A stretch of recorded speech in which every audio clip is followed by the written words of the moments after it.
दोस्तों, आज कुछ साथियों का जो सवाल था उस सवाल को लेकर के मैं इस वीडियो को बना रहा हूं।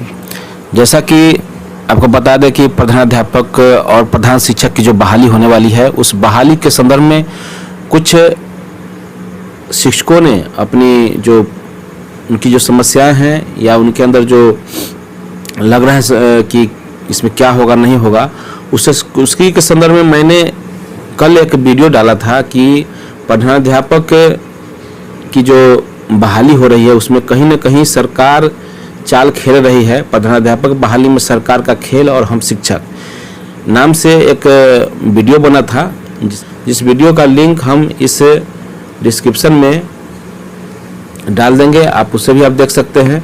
तो उस वीडियो पर कुछ शिक्षकों ने अपना प्रश्न जाहिर किया था और उस प्रश्न के माध्यम से हमसे जवाब मांगा। तो हमने उन प्रश्नों को पढ़ा है और उन प्रश्नों के जवाब हम देना चाहते हैं, क्योंकि निश्चित तौर पर बहुत सारी आशंकाएं व्यक्त की जा रही हैं कि डीपी वाले परीक्षा देंगे अथवा नहीं देंगे, अनुभव की अनिवार्यता कितनी होगी या कितने वर्ष की होगी। इन तमाम तरह के सवालों का जवाब हम देने का प्रयास करेंगे इस वीडियो में। लेकिन मूल रूप से जिन लोगों ने हमसे प्रश्न किया है, आपको बता दें कि हम सभी लोगों का प्रश्न का उत्तर दे पाना संभव तो नहीं है, लेकिन कुछ लोगों ने जो प्रश्न किया है उनके प्रश्न को हम लेते हैं, क्योंकि सभी प्रश्न को अगर लिया जाए तो वीडियो लंबा हो जाएगा। तो हम कुछ प्रश्नों को लेते हैं और फिर जिन लोगों को अपना प्रश्न होगा वो अपना प्रश्न इस वीडियो पर डाल सकते। बता दें कि मोहम्मद आजाम से हमने क्वेश्चन किया कि डीपी वालों को एग्जाम में बैठने की अनुमति होगी अथवा नहीं होगी। उन्होंने लिखा है कि डीपी वाले एग्जाम में बैठेंगे अथवा नहीं। तो निश्चित तौर पर चूंकि एनसीटी की बात हुई थी कि एनसीटी से जो डीएलएड किए हैं वही लोग इस प्रधान अध्यापक की परीक्षा में बैठ सकते हैं, तो ऐसा सरकार का दिशा निर्देश है। लेकिन कहीं भी डीपीई की चर्चा नहीं की गई है। लेकिन आपको हम बता दें कि डीपीई ऑलरेडी जो एनसीटी का नॉर्म्स है उसको फॉलो कर रहा है आज के डेट में। पहले हुआ था, कुछ परेशानियां आई थी, जिस वजह से आपको याद होगा कि ये 18 महीने का कोर्स इसको माना गया था, जिस वजह से इसको मान्यता नहीं मिल रही थी। तब बिहार सरकार ने और एनसीटी ने दोनों ने इसका बीच का रास्ता निकालते हुए 6 महीने का एक संवर्धन कोर्स कराया था, और उस कोर्स कराने के बाद इसकी जो मान्यता है इसे ट्रेंड माना गया और एनसीटी के गाइडलाइन को फॉलो करने का इस पर पूरा नियम के तहत काम किया गया। और उसी के तहत जो एनसीटी का जो गाइडलाइन है उसी के तहत 6 महीने का समर्थन कोर्स करा करके इस डिग्री की भी मान्यता दे दी गई। तो कुल मिलाकर कहें कि एनसीटी के माध्यम से ही इसकी मान्यता मिली है। तो इग्नू के जो डिग्री है डीपी, निश्चित तौर पर ये डीएलएड के इक्विवेलेंट है, इसलिए वे लोग भी इस परीक्षा में सम्मिलित होंगे। एक और क्वेश्चन है सुनील कुमार जी का, उनका भी सेम क्वेश्चन है कि डीपी वाले एग्जाम देंगे या नहीं। दोनों आदमी का एक ही जैसा प्रश्न है, तो मैंने इसका जवाब पूर्व में दे दिया है। उसके बाद आते हैं कि एक शिक्षक हैं जिनका नाम तो नहीं है, उनके चैनल का नाम है टेक गेमर, उनका चैनल का नाम है। उन्होंने पूछा है जो मिडिल स्नातक टेट पर बहाल हैं, क्या उनके लिए 8 वर्ष का अनुभव का शर्त नहीं है। तो आपको बता दें कि यह प्राइमरी सेक्शन में बहाली करने के लिए जो लोग स्नातक ग्रेड में है उनकी सिर्फ सेवा संपुष्ट की बात कही गई है और उन्हें इस बहाली के योग्य माना गया है। निश्चित तौर पर वे इस परीक्षा में बैठ सकते हैं। इसके अलावा भी बहुत सारे प्रश्न हैं, जिस प्रश्न का जवाब हम यहाँ देना चाहते हैं। आपको बता दें कि कुछ लोगों का ये मानना है कि इस परीक्षा में जो बाहरी लोग आ रहे हैं वो आखिर किस आधार पर आ रहे हैं, क्योंकि न तो उनके पास टीईटी की डिग्री है, न एसटीईटी की डिग्री है, सिर्फ अनुभव के आधार पर वो इस परीक्षा में बैठ जाएंगे और प्रधानाध्यापक की कुर्सी पर काबिज हो जाएंगे।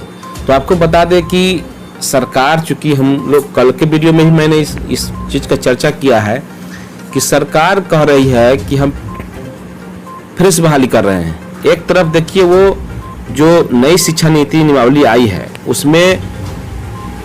उसने साफ तौर से कहा गया है कि प्रत्येक विद्यालय को संचालन करने के लिए वहाँ पर जो नेतृत्व करने वाले लोग हैं, यानी कि प्रधानाध्यापक के रूप में नियुक्ति की जानी है और उसको नियुक्ति करना था। लेकिन सरकार दोहरी नीति अपनाते हुए, मतलब एक तरफ कह रही है कि हम प्रमोशन दे रहे हैं, दूसरी तरफ उसकी बहाली बीपीएससी से कर रही है। उसी में फिर एक और चीज लागू कर दिया कि अनुभव लगा दिया। तो कई तरह के पेच है, यहाँ पर फंसाया जा रहा है। और कुछ लोगों ने यह भी कहा कि उनका जो वेतन मान है वो क्या मिलेगा। तो कल आप लोगों ने देखा था पेपर में भी कि मूल वेतन 30,000 और 35,000 के करीब दो कैटेगरी में है। आपको प्राइमरी सेक्शन के लिए 30,000 कुछ रुपया है और 35,000 कुछ रुपया आपको हाई स्कूल और +2 के लिए है। तो कुल मिलाकर अगर देखा जाए तो यह वेतनमान जो है यह भी एक चाइनीज वेतनमान है, जो जिस तरीके से जो बिहार के नियोजित शिक्षक 4 लाख, 4.25 लाख, बिहार के 4.25 लाख शिक्षकों के साथ जो धोखा किया गया, जो वेतन देने की बात कही गई उसमें कटौती करते हुए एक चाइनीज वेतनमान देने की प्रचलन को बढ़ावा दिया गया।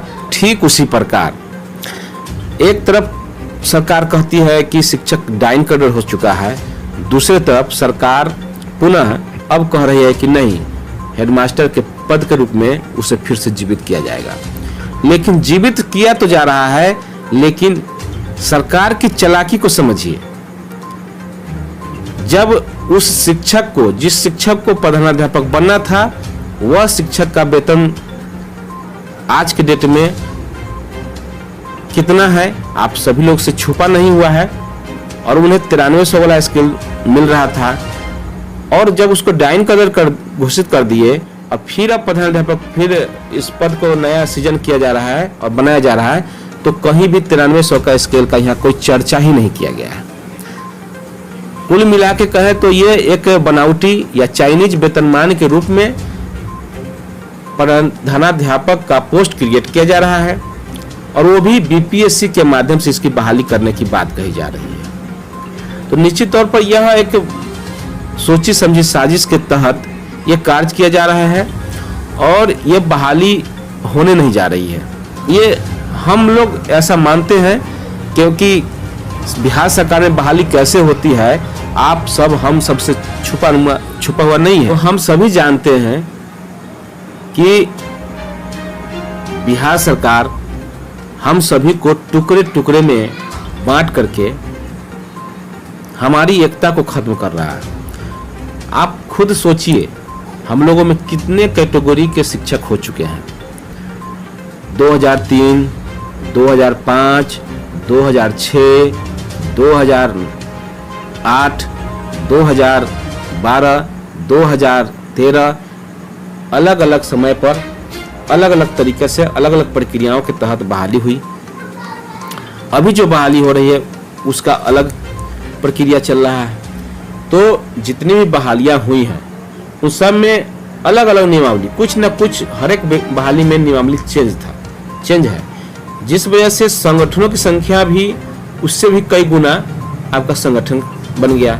इसके अलावा लोग जाति आधारित भी संगठन बना लिए हैं।